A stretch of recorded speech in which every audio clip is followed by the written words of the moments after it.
সে যখন নদীতে ঝাঁপ দিয়ে আত্মহত্যা করতে যাচ্ছিল ঠিক তখনই তার ফোনটা বেজে ওঠে। ফোনে তাকে জানানো হয় যে তার ক্রেডিট কার্ডের বিল 16 লক্ষ হয়ে গিয়েছে। এই কথা শোনার পর তার বেঁচে থাকার শেষ আশাটুকুও শেষ হয়ে যায়। ব্রিজের ওপর দিয়ে অনবরত গাড়ি আসছিল যাচ্ছিল। এই ভিড়ের মধ্যে থেকে একজন মানুষ যে নিঃশব্দে হারিয়ে গেল তা কেউ লক্ষ্যও করল না। কিন্তু ভাগ্য তার সাথে এক অদ্ভুত খেল খেলল। নদীর জল তাকে ডুবিয়ে মারতে পারল না, অথচ সে সাঁতার জানত না। উল্টে স্রোত তাকে ভাসিয়ে নিয়ে গিয়ে নদীর মাঝখানে এক জনমানবহীন নির্জন দ্বীপে পৌঁছে দিল। জলে ডোবার সময় সে যে মৃত্যুভয় অনুভব করেছিল তা মনে করে সে দ্বিতীয়বার প্রাণ দেওয়ার চিন্তা ছেড়ে দিল। দূরের উঁচু উঁচু বিল্ডিংগুলো দেখে তার মনে হচ্ছিল যদি সে ওই বিল্ডিংগুলোর ছাদ থেকে ঝাঁপ দিত তবে হয়তো সে মারা যেত। সে বিল্ডিংগুলোর দিকে হাঁটা শুরু করলো, কিন্তু সে যেদিকেই যায় না কেন সামনে শুধু নদীর জল। তখন সে বুঝতে পারে সে নদীর মাঝখানের একটা ছোট্ট দ্বীপে ফেসে গেছে। তার সামনে ওপরে একটা ব্রিজ ছিল, কিন্তু তার থামগুলো এতটাই মসৃণ আর খাড়া ছিল যে সেগুলোতে ওঠা ছিল তার পক্ষে অসম্ভব, যেন কেবল টিকটিকিই উঠতে পারবে। এর মধ্যে তার ফোনটি জলে পড়ে পুরোপুরি নষ্ট হয়ে গিয়েছিল। বাধ্য হয়ে সে বালির ওপর বড় বড় অক্ষরে হেল্প মানে সাহায্য লিখে রাখে, যাতে কেউ এটা দেখে তাকে উদ্ধার করতে আসে। কিন্তু রাত হয়ে যায়, কেউ তাকে দেখতে এলো না। এই আইল্যান্ডে কোনো রকম ভাবে সে রাতটুকু কাটায়। পরের দিন সকালে তার সঙ্গে এমন কিছু ঘটে যার সে কল্পনাও করেনি। আসলে সকালে একটি জাহাজের হর্নের শব্দে তার ঘুম ভাঙে। সেটি ছিল পর্যটকদের একটি বড় জাহাজ। কিম এটা দেখে খুশিতে নাচতে লাগলো। সে ভাবছিল এখানেই সব শেষ, সে বেঁচে যাবে। সে তাড়াহুড়ো করে নিজেকে একটু গুছিয়ে নিল যাতে তাকে খুব বেশি নোংরা না দেখায়। তারপর মুখে বড় হাসি নিয়ে হাত নেড়ে চিৎকার করে সাহায্য চাইতে লাগলো। কিন্তু জাহাজের লোকজন তাকে দেখে ভাবে সে বোধহয় তাদের অভিবাদন জানাচ্ছে, তাই তারাও হাসি মুখে হাত নেড়ে জবাব দিল। কিম বুঝতে পারে যে পরিস্থিতি বিপরীত হয়ে গেছে। সে দ্রুত তার চেহারার অভিব্যক্তি বদলালো, কিন্তু ততক্ষণে অনেক দেরি হয়ে গেছে। জাহাজটি অনেক দূরে চলে গেছে। এরপর আর কোনো জাহাজ এলো না। সে ভেতর থেকে ভেঙে পড়ে এবং ভাবল যখন এখান থেকে বেরোনোর কোনো পথই নেই তখন গলায় দড়ি দিয়ে সব শেষ করে দেওয়াই ভালো। যেই না সে গলায় ফাঁস লাগাতে যাবে তখনই তার পেট প্রচণ্ড মোচড় দিয়ে উঠল। আসলে অনেকক্ষণ জলে ভিজে থাকার কারণে তার পেট খারাপ হয়ে গিয়েছিল। সে যখন ঝোপের আড়ালে পেট খালি করতেছিল তার নজর পড়ে মাটিতে ফুটে থাকা কিছু ফুলের ওপর। সে একটি ফুল ছিঁড়ে মুখে নেয়। সেটি ছিল খুব মিষ্টি, একদম ছোটবেলার স্বাদের মতো। স্মৃতি মানুষকে অতীতে নিয়ে যায় ঠিকই, কিন্তু চলে যাওয়ার সময় আর ফিরে আসে না। কিছুক্ষণ কান্নাকাটি করার পর তার মাথা একটু পরিষ্কার হলো। নদীর জল খুব নোংরা ছিল, কিন্তু যখন মরার ভয়ই চলে গেছে তখন সেই জল খেতে ক্ষতি কি? মাটিতে জন্মানো মাশরুমগুলো বিষাক্ত কিনা সে জানত না, কিন্তু এখন আর ভয় পাওয়ার মতো কিছুই অবশিষ্ট ছিল না, তাই সে সেগুলো কাঁচা খেয়ে নেয়। এরপর রাত নেমে আসে। রাতে সে পকেট থেকে সেই ভারী বিলওয়ালা ক্রেডিট কার্ডটা বের করে। সেভাবে যখন মরেই যাব তখন টাকা মেটানোর চিন্তা করে লাভ কি? সে শহরের দিকে মুখ করে তার মনের সব জমে থাকা রাগ উগড়ে দেয়। পরের দিন সে এক অদ্ভুত শান্তি অনুভব করে। সে বালিতে লেখা হেল্প মুছে দিয়ে সেখানে হ্যালো লিখে দেয়। দ্বীপে কাজের জিনিস খুঁজতে খুঁজতে হঠাৎ সে একটা পুরনো হাঁসের মতো দেখতে নৌকা খুঁজে পায়।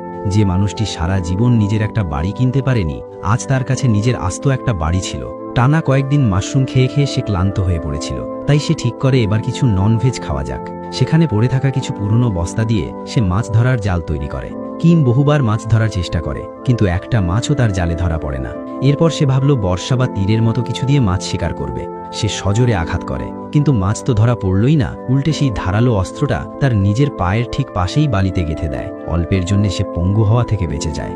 হার মেনে সে বুনো হাঁস ধরার চেষ্টা করে, কিন্তু সেখানেও ব্যর্থ হয়। অবশেষে তার নজর পড়ে গাছের ওপর থাকা পাখির ডিমের দিকে। সে চিৎকার করে খুশি হয়ে গাছে ওঠার জন্য ঝাঁপিয়ে পড়ে, কিন্তু গাছে ওঠা তার জন্য এতটাই কঠিন ছিল যে ঘষ্টানি খেয়ে তার প্যান্ট ছিঁড়ে যায়। উপরে ওঠার বদলে সে আরো 10 সেন্টিমিটার নিচে নেমে পড়ে। তার মনে হয় যে মানুষটি শহরে অকেজো ছিল সে এই নির্জন দ্বীপেও অকেজোই রয়ে গেছে। হয়তো তার কপালে শুধু মাশরুম খাওয়াই লেখা আছে। একদিন বালিতে সে কাপড় কাচার সাবানের একটি বোতল দেখতে পায়। সে ভাবল যাক, এই সুযোগে অন্তত চুলগুলো তো ভালো করে ধুয়ে নেওয়া যাবে। কিন্তু অর্ধেক মাথা ধোয়া হতেই সে দেখে কিছু মাছ জলের ওপর ভেসে উঠেছে। তার মনে প্রশ্ন জাগে, এগুলো কি সাবান জলের বিষক্রিয়ায় মরে গেল, নাকি অন্য কিছু ব্যাপার ছিল? কারণ যাই হোক, এখন তার কিছু যায় আসে না। তার কাছে এখন খাওয়ার জন্য আগুনে পোড়া মাছ আছে। মাছগুলো থেকে হালকা সাবানের গন্ধ আসছিল, তবুও সে সেগুলো বেশ মজা করেই খায়, কারণ অনেকদিন পর সে পেট ভরে কিছু খেতে পেয়েছে। এরপর যেন ভালো খবরের লাইন লেগে গেল। পরের দিন কিম ঘুম থেকে উঠে দেখে একটি বুনো মোরগ যে তার খেয়ে ফেলা মাছের কাঁটা খেলছিল সেটি মাটিতে মরে পড়ে আছে। কিম বুঝতে পারে যে সাবান সত্যিই বিষাক্ত, কিন্তু কিমের কাছে এই কারণটা বড় ছিল না।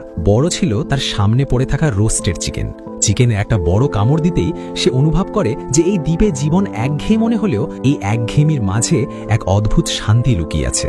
এমন এক শান্তি যা সে শহরের ইঁদুর দৌড়ে কোনো দিন পায়নি। যখন সে ঘড়ির কাঁটা, ফোন কল, বিল আর দুশ্চিন্তা থেকে দূরে সরে এলো এবং চারপাশের সবুজ প্রকৃতি, বাতাসের শব্দ আর পাখিদের ডাককে অনুভব করতে শিখল, তখন তার মন ছোটবেলার মতো স্বাধীন হয়ে উঠল। এখন সে নিজেকে ফিট রাখতে মাঝে মধ্যে হালকা ব্যায়ামও করত। কখনো পাথর তুলে ওজন ব্যায়াম করত, তো কখনো বালির ওপর দৌড়াত। একঘেয়েমি কাটাতে সে নিজের জন্য একটা খেলাও বানিয়ে নিয়েছিল। বুনো ফলগুলোকে মাটিতে রেখে লাঠি দিয়ে মেরে গল্ফ খেলত। আর যখন কোনো শট ঠিকঠাক লাগতো, তখন নিজের জন্য তালি দিতেও ভুলত না। একদিন আবার একটি পর্যটকবাহী জাহাজ দ্বীপের পাশ দিয়ে যাচ্ছিল। কিম তার চশমা খুলে চোখ বড় বড় করে সেদিকে তাকিয়ে দেখে, কিন্তু এবার কিছু একটা আলাদা হলো। তার পা নিজের থেকেই পিছিয়ে যায় এবং সে ঝোপের আড়ালে লুকিয়ে পড়ে। সেই মুহূর্তেই সে বুঝতে পারে, শহরের চাকচিক্য, কোলাহল আর প্রতিনিয়ত চাপের চেয়ে এই সরল আর শান্তিময় জীবনটাই সে আসলে মনে প্রাণে চেয়েছিল। কিন্তু এই শান্তি বেশিদিন স্থায়ী হলো না। একদিন নদীর পাড়ে সে জাজাংমিয়ন, এক ধরনের কোরিয়ান ব্ল্যাক বিন নুডলস এর একটা খালি প্যাকেট খুঁজে পায়। প্যাকেটের ওপরের ছবিটা দেখেই কিমের জিভে জল চলে আসে।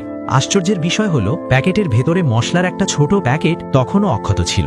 সে অবাক হয়ে বলে, কোন সে অদ্ভুত মানুষ যে নুডলস খেয়েছে কিন্তু আসল মশলাটাই ফেলে রেখেছে। সেই দিনের পর থেকে রোস্টেড চিকেনেও সে আর আগের মতো স্বাদ পাচ্ছিল না। ঘন্টার পর ঘন্টা সে সেই খালি প্যাকেটটার দিকে তাকিয়ে থাকত আর মশলার অবশিষ্ট গন্ধ শোকত। রাতে ঘুমানোর সময়ও তার স্বপ্নে সেই নুডলসই আসত।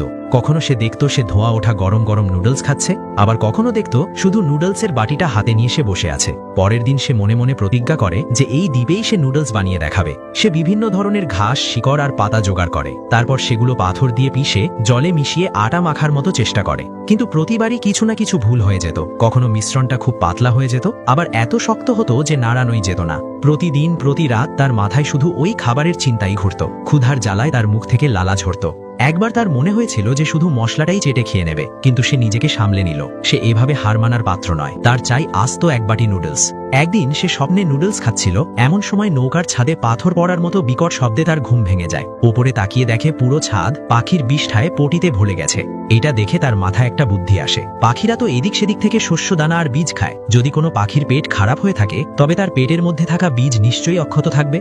এই আশায় তার বুক ধুরুঠুরু করতে লাগে। সে তক্ষুনি পকেট থেকে তার সেই অকেজো ক্রেডিট কার্ড বের করে আর তা দিয়ে ঘষে ঘষে সব নোংরা এক জায়গায় জড়ো করে। তারপর দ্বীপের ঠিক মাঝখানে একটা খালি জায়গা বেছে নেয়, যেখানে এই নোংরাগুলো সে চাষ করবে। নৌকার সিটটাকে কোদালের মতো ব্যবহার করে সে গায়ের জোরে মাটি খুঁড়তে লাগে। নুডলস খাওয়ার ইচ্ছা তার এতটাই প্রবল ছিল যে অর্ধেক টন ওজনের বিশাল এক পাথরও তাকে আটকাতে পারে না। বীজ বোনার পর সে নিজের কোট দিয়ে একটা কাকতাড়ুয়া বানিয়ে দিল, যাতে কোনো পাখি তার স্বপ্নের ফসল নষ্ট করতে না পারে। সে কাকতাড়ুয়াটার দিকে তাকিয়ে এমনভাবে হাসছিল যেন তার জীবনের সবথেকে বড় কাজটা সে সফলভাবে সম্পন্ন করেছে। কিন্তু তখন এমন কিছু ঘটে যা কিমের কোনো ধারণাই ছিল না, যে দূর থেকে এক জোড়া চোখ তার প্রতিটি কাজ খুঁটিয়ে লক্ষ্য করছে। সেই চোখ জোড়া ছিল এক সুন্দরী মেয়ের, যে মানুষের সঙ্গ এড়িয়ে চলত এবং নিজের ঘর থেকে খুব একটা বেরোতো না। তার ঘরটা সবসময় আবর্জনায় ভরে থাকত। জানালার পর্দাগুলো সবসময় শক্ত করে বন্ধ থাকত, মানে সে সবসময় বন্ধ করে রাখত। যখন তার মা ঘরের বাইরে থেকে জিজ্ঞেস করত তার কি খাবার চাই, সে মুখে কোনো কথা বলতো না, শুধু মোবাইলে মেসেজ পাঠিয়ে দিত। মা দরজার বাইরে খাবার রেখে চলে যাওয়ার পরই মেয়েটি দরজা একটুখানি ফাঁক করে খাবার ভেতরে টেনে নিত। সারাদিন সে ইন্টারনেটের ভার্চুয়াল জগতেই বাস করত। সেখানে ছবি আর গল্প সব অন্যদেরই ছিল, কিন্তু সেই নকল দুনিয়ায় সে যা খুশি হতে পারত। সেখানে তার কপালের ক্ষত কেউ দেখতে পেত না, আর কেউ কোনো প্রশ্ন করত না। তার সবচেয়ে বড় শখ ছিল ক্যামেরা দিয়ে চাঁদের ছবি তোলা। তার মনে হতো যে চাঁদে কোনো মানুষ থাকে না, তাই সেখানে কেউ তাকে বিচার করারও নেই। ছবি তোলার পর সে আলমারির ভেতরে লুকিয়ে ঘুমিয়ে পড়ত, যেন সে সেখানেই নিজেকে সবচেয়ে বেশি নিরাপদ মনে করত। বছরে মাত্র 2 বার সে নিজের ঘরের পর্দা সরাত, যখন শহরে বিমান হামলা থেকে বাঁচার জন্য ড্রিল হতো। সেই মুহূর্তগুলোতে রাস্তাঘাট একদম জনশূন্য হয়ে যেত।